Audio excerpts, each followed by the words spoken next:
So, waiting for my steak to rest, and I'm going to have with my steak tonight a malbec. Something I haven't had in a long time, pure malbec out of Argentina.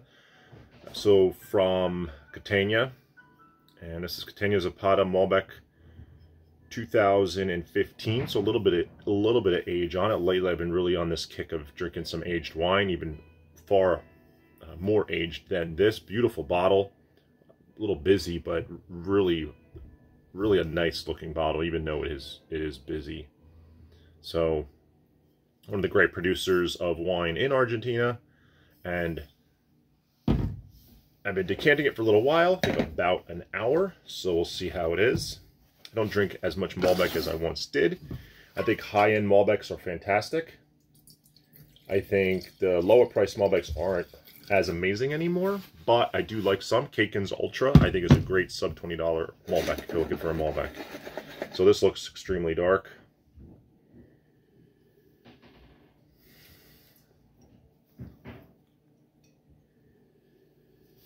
I think it needs to open up more, but it's got blueberries, blackberries, like right off the bat. I'm getting like a blueberry pie thing. It smells big. I don't know what the alcohol is on this, but it smells like it's going to be a pretty big, luscious type of wine. We shall see. I had a little water before, and I'll talk a little bit about some other wines.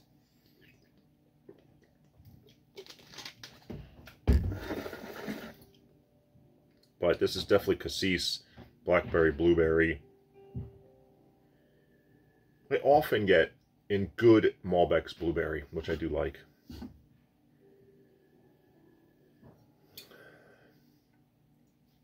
A hint of some baking spice. Definitely a little bit of oak. You can smell some oak, some cedar in there.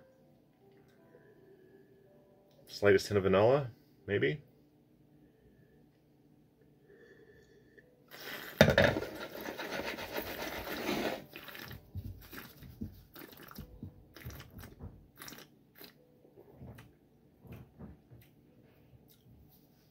That's good.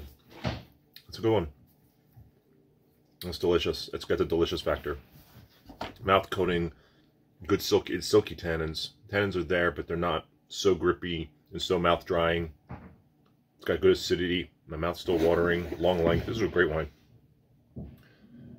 Yeah, if this is what Malbec could be, I would drink it every day. I think Malbec over time has gotten a bad rep. It shouldn't. It shouldn't. The good ones are the good ones.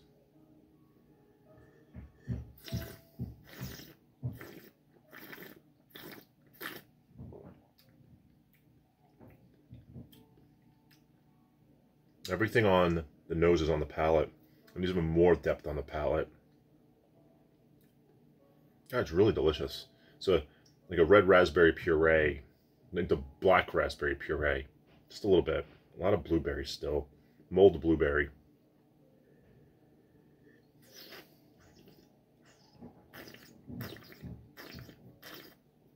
This wine could age far longer, but it's delicious now. It's going to go great with steak. This is awesome. Awesome. Really like that. I want to see how that's going to evolve over today and tomorrow. Or over the next hour as I have it with steak. Fantastic wine. I don't know exactly the price point, but awesome. That's such a long finish. I'm still tasting it. Still tasting it. Like blueberries. Just blueberry pie. Wow, really good.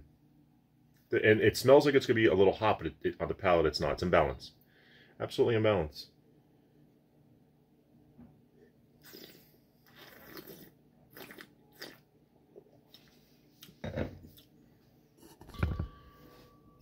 So, to contrast that, I have a little bit left of this 16 Chateau Sanctus Saint-Emilion, so Merlot heavy right bank Bordeaux. And I've had this, it's the second bottle. And I think for the price, this is a great wine. I think I paid sub 30. I would definitely buy this again. I think the first time I had it, I think I even did it on video, it was decent. I think with some air. I don't know how it's going to compare to this. Definitely different types of wines. It's got more of that cigar box leather. It smells like Bordeaux. It's got this very distinct Bordeaux smell to it. Plum, stewed plum.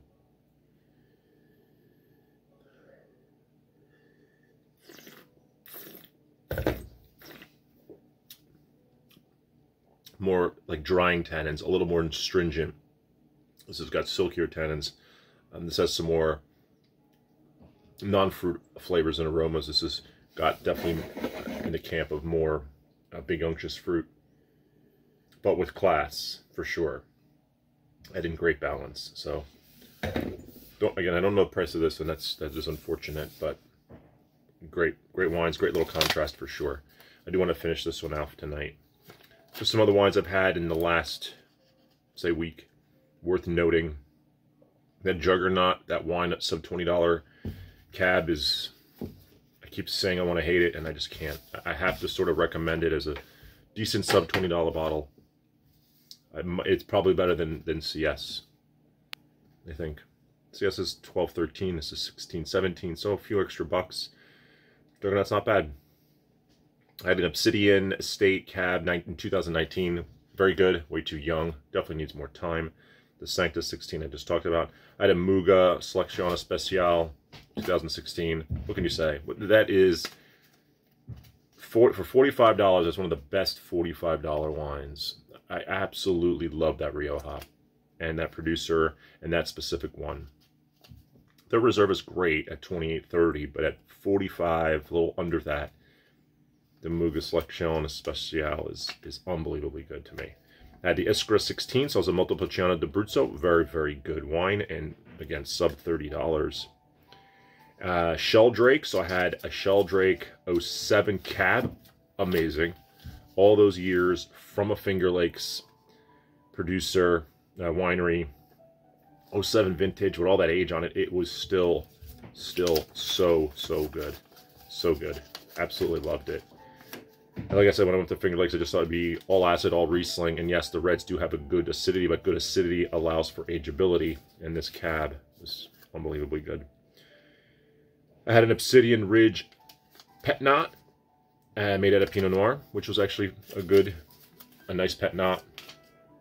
I don't think I would buy it again. It was good, tiny bit of RS, but overall, very enjoyable Pet Knot made out of Pinot Noir, out of Obsidian Ridge. So, good stuff.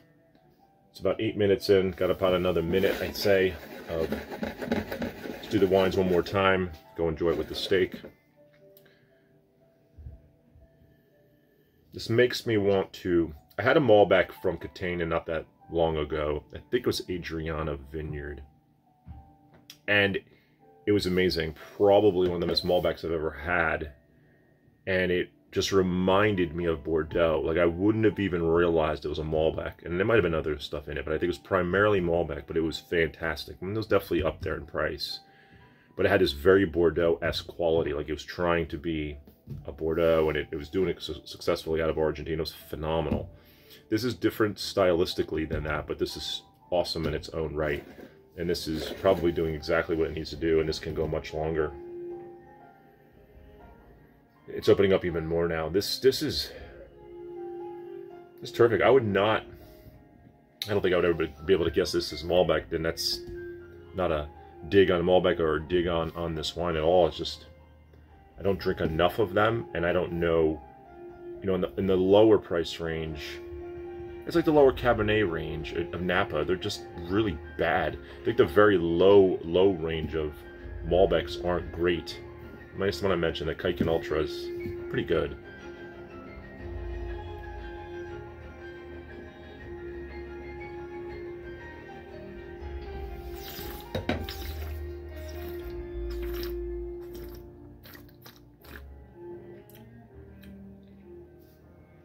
The wine is delicious and this good, and has this much length and this much complexity. What can you say? This is one of the best Malbecs I've ever had. That's what I can say. So this is it. I brought up the Adriana because this is sort of what it reminded me of, just that how enamored I am with this bottling and that bottling being two of the best I've ever had. And it's a great producer. So Sanctus, final sip, absolutely just screaming Bordeaux out of the glass. Those stewed plums are just jumping.